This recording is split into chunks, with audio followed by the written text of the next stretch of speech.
မကြာခဏအင်ပြင်းနေထရားရန်တတ်သူတွေအတွက်ကိုနဲ့ဓာတ်မတည့်တဲ့အရာကိုသိနိုင်မဲ့ allergy test ဘလို့စစ်လဲဆိုတာကိုသိကျင်ကြလား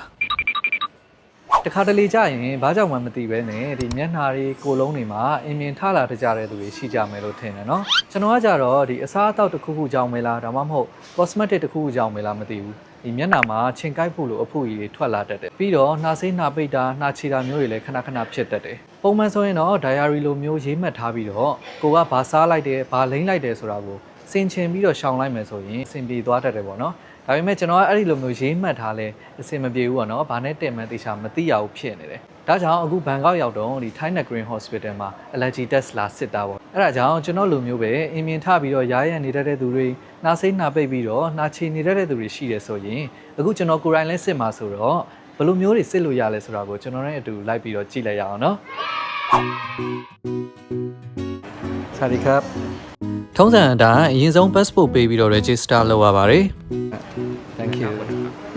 ပြီးတော့စစ်မဲ့နေရာကိုသွားဖို့အတွက် interpreter အကိုကပဲတေချာလေးလိုက်ပို့ပေးပါတယ်ဒါကတော့ allergy test လုပ်မယ် ENT နားနှာခေါင်းလေကြောင်းဌာနဖြစ်ပါတယ်ဒီမှာတော့သူနာပြုဆရာမကသွေးပေါင်ချိန်တာအဖျားတိုင်းတာ weight ချိန်တာစတာတွေလုပ်ပါတယ်ဒီမှာက allergy test စစ်ဖို့အတွက် allergy department ဆိုပြီးတော့တည်တံ့ရှိတယ်ပေါ့နော်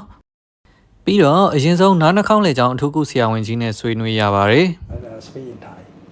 Yeah, it's okay. I'll speak in Burmese. ဆရာနဲ့ကအင်္ဂလိပ်လိုလည်းပြောလို့ရတယ်ဆိုပေမဲ့ဘေးမှာအတွေ့အကြုံရှိတဲ့စကားပြန်လည်းရှိနေတဲ့အတွက်ကြောင့်မို့လို့ပို့ပြီးတော့တတောင့်တတာဖြစ်မဲ့မိခင်ဘာသာစကားနဲ့ပဲပြောဆိုကြဖို့ဆုံးဖြတ်လိုက်ပါတယ်။ရာသီဥတုပြောင်းတဲ့အချိန်အေးတာလွန်တဲ့အချိန်ပူလွန်းတဲ့အချိန်မှာအဲ့လိုမျိုးဖြစ်တာများလားတဲ့။ဆရာကစမ်းသပ်ကြည့်လိုက်တဲ့အခါမှာလေကျွန်တော်မှအခုလက်ရှိမှာလဲ allergic reaction ပေါ့နော်ဓာတ်မတည့်မှုဖြစ်နေတာလေးတွေနည်းနည်းတွေ့နေရတယ်လို့ပြောပါတယ်။ဓာတ်မတည့်တာကိုစစ်ဆေးဖို့အတွက်နှစ်နည်းရှိတယ်လို့ပြောပါတယ်ပထမတစ်နည်းကတော့အရေပြားအပေါ်ကနေစစ်ဆေးတဲ့ skin prick test ပါနောက်တစ်နည်းကတော့သွေးစစ်တာပါသွေးစစ်တာကအမျိုးအစားများများကိုပို့ပြီးတော့သိနိုင်တဲ့အတွက်ကျွန်တော်ကတော့သွေးစစ်ဖို့ကိုရွေးချယ်လိုက်ပါတယ်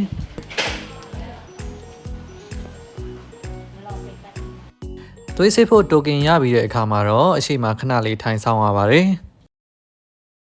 ကဲအလှည့်ရောက်ပြီဆိုတော့သွေးဖောက်ဖို့အထဲကိုဝင်ပါတယ်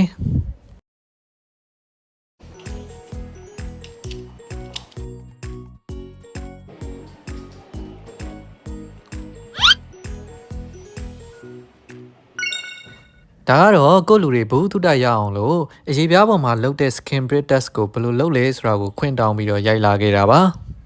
သူကအရင်ဆုံးအရေးပြားပေါ်မှာအမှတ်လေးတွေမှတ်ပြီးတော့တန်ရှင်းရေးလုပ်ပါတယ်ပြီးတော့ဓာတ်မတည့်ခြင်းကိုဖြစ်စေနိုင်တဲ့ allergen spot เนาะပစ္စည်းတစ်ခုချင်းစီကိုအဆက်လေးတွေခြာပါတယ်သူက allergen စုပေါင်း16မျိုးအထိစမ်းသပ်လို့ရပါတယ်သွေးစစ်တာကတော့အမျိုးအစား40အထိသိနိုင်ပါတယ်ပြီးရင်တော့ allergen တွေအရေးပြားတွေကိုရောက်သွားအောင်လို့အက်လေးနဲ့ဖြည်းဖြည်းလေးချစ်ပါတယ်ဒီ skin prick test ရဲ့အားသာချက်ကတော့သူကနောက်ထပ်15မိနစ်လောက်စောင့်ပြီးသွားရင်အဖြေကိုသိရပါပြီပြင်းထန်တဲ့ eczema နှင်းကူလိုမျိုးအရေးပြားပြဿနာရှိတဲ့သူတွေကတော့ဒီ test ကိုလုပ်လို့မရပါဘူးနောက်တစ်ပတ်အတွင်း antihistamine ဆေးတွေပေါ့နော် cetirizine တို့ loratadine လို့မျိုးတောက်ထားမယ်ဆိုရင်လည်းလုပ်လို့မရပါဘူး Okay အခုကတော့ကျွန်တော်ဒီ allergy test ကတော့သွေးဖောက်ပြီးသွားပြီပေါ့နော်အဖြေကတော့နောက်ထပ်3ရက်ကနေ9ရက်လောက်စောင့်အောင်မပြောလို့စောင့်လိုက်အောင်မယ်နော်ကဲအဖြေသိရမယ့်ရက်ရောက်ပါပြီအဲ့ဒီမှာကျွန်တော်မှာဓာတ်မတည့်တဲ့အရာ3ခုရှိနေတယ်ဆိုတာကိုသိလိုက်ရပါတယ်မထင်မှတ်ထားတဲ့အရာတွေပါတခုဆိုရင်ပြင်းထန်အဆင့်ဓာတ်မတည့်ခြင်းဖြစ်နိုင်တယ်လို့ပြောပါတယ်ဘာတွေနဲ့ဓာတ်မတည့်ဖြစ်တာလဲဆိုတာကိုတော့ကျွန်တော်မပြောပြတော့ဘူးเนาะဆရာကစိတ်ရှိလက်ရှိရှင်းပြတဲ့အပြင်ကိုကမရှင်းတာတွေပြန်မေးရင်လည်းတေချာပြန်ဖြေပေးပါတယ်ကျေးဇူးပါခပ်ဖွင့်က